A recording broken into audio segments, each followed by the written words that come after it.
What all of this says to us, sir, is that we have serious work to do in this country. And the sooner we get to it, the better for all of us.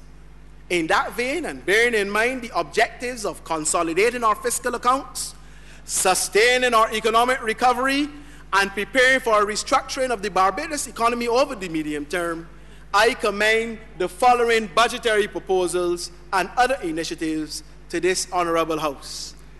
Taxation. Taxation, sir. Mr. Speaker, as you are aware, this year is the year for revaluation of properties in Barbados. And so Barbadians would have received their demand notices showing the new valuation on which their land will be based. We are, however, cognizant of the difficulties being experienced by many persons in the recessionary period, and are of the opinion that a rise in property values and associated rise in the taxes payable will have a major impact on their ability of taxpayers to meet their obligations in a timely manner. I therefore propose that effective this tax year, 2011-2012, the existing tax bands should be adjusted while maintaining the current rate structure to allow the parity to be maintained with the aggregate taxes payable for the tax year 2010-2011. These will be done as follows. For residential properties, 1, at present the first $150,000 is exempted from tax. I propose to raise that to $190,000.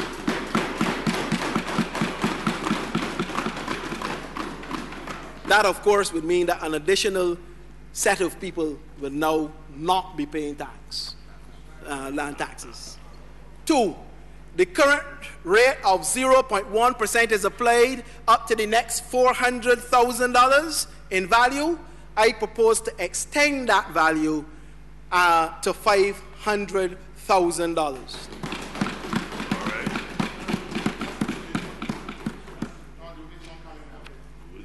Up to $1.250 million in value, the rate is a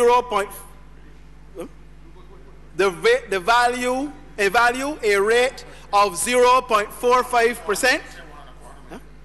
Well, $1.25 million.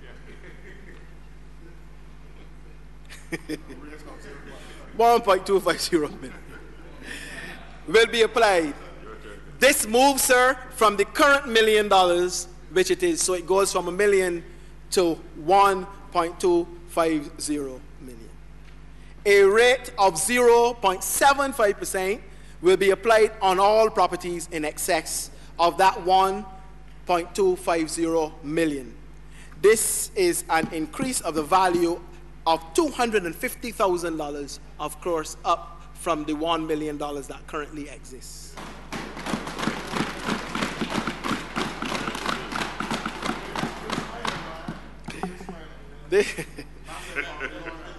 This reduction in land tax payable for 2011-12 tax years is not expected to have an impact on taxes collected by the Commissioner of Land Tax to any significant extent compared to 2010-11, but will allow land and homeowners to forego increases in taxes for the next period. Mr. Speaker, sir, there are currently 4 categories of properties which enjoy rebates and or exemption from taxes. Those used for hotels, agriculture, villas, and by pensioners.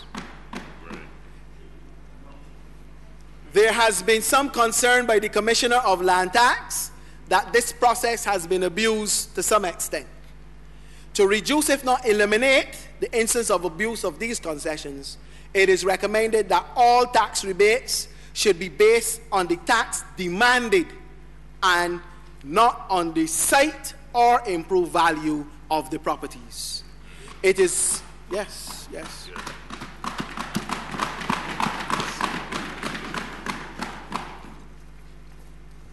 It is also recommended that approved manufacturers who are currently not in this category and who can certify that their exports of a value of $100,000 or more in any one calendar year be afforded access to these rebates. And of course, this is to increase exports to earn foreign exchange. Additionally,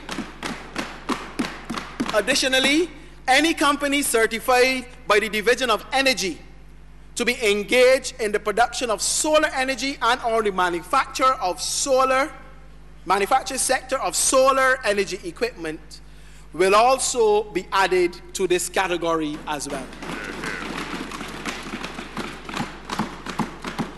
I therefore propose that with effect from the next tax year, a rebate of no more than 50% will be granted on the land tax demanded for that year for properties which can prove that they have been engaged directly in manufacturing activities, and for those who are certified by the Energy Division to be engaged in the production and manufacture of solar energy.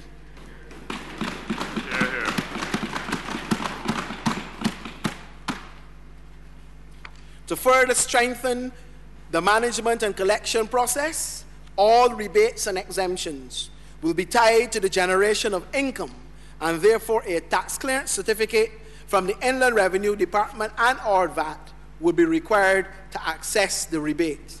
This is also a requirement of the Auditor General. In addition to the measures outlined above, the following amendments will be made with respect to the granting of rebates and exemptions. A, all rebates will be granted within a year in which the tax is due.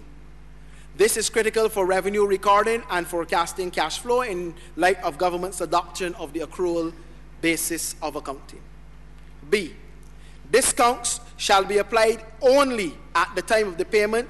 Hence, the demand notice will highlight the gross amount payable and not the amount net of the discount available if the payment is made before the specified date. With respect to the hotel sector, we have been made aware of the challenges which some properties face regarding the payment of their land taxes within the existing period for the discount. Land tax bills are now issued in August, and the discounted payment periods being the third quarter of government's fiscal year. While this change in issue dates works well for smoothing of government's cash flow with its cash requirements, this runs concurrent with a period in the industry when cash flow is at its lowest. The Commission of Land Tax has indicated that it would be possible to issue tax bills to this sector at such a time as to allow the hotels to enjoy the discounts offered in the same manner as other taxpayers. Therefore,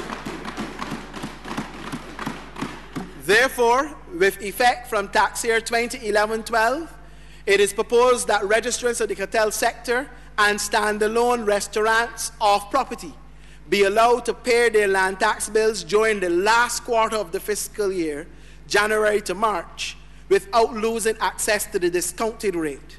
This will, however, have to be done within the context of an approved tourism property through the agreed tourism body. This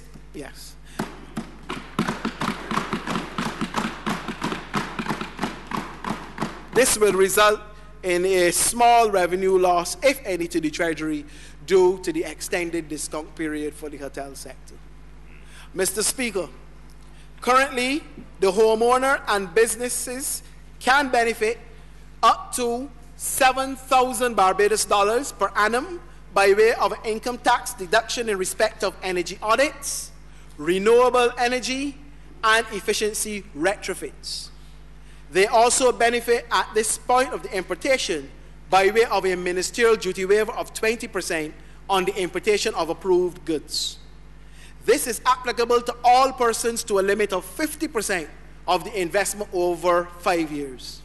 It is recommended that the current allowance be increased from 5,000 to 10,000 for individuals and 25,000 for registered small businesses. In addition, it is recommended that this allowance be extended to lessees once it is proven that the approval has been granted by the owner of the property. I therefore propose that with effect from the current tax year, the energy conservation and renewable energy deduction will be increased, as I said, from $5,000 to $10,000 for individuals, $25,000 per year for registered small businesses, and of course those persons who are renting properties can also access the allowance once it is shown that the property owner agrees.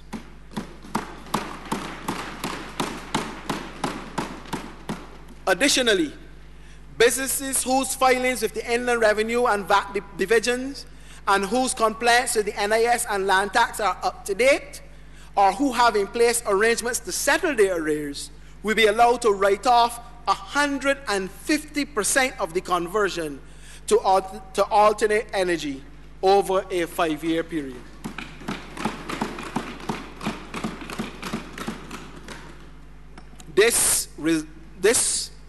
The result of this incentive will be a revenue loss to the Treasury of approximately $8 million Barbados dollars.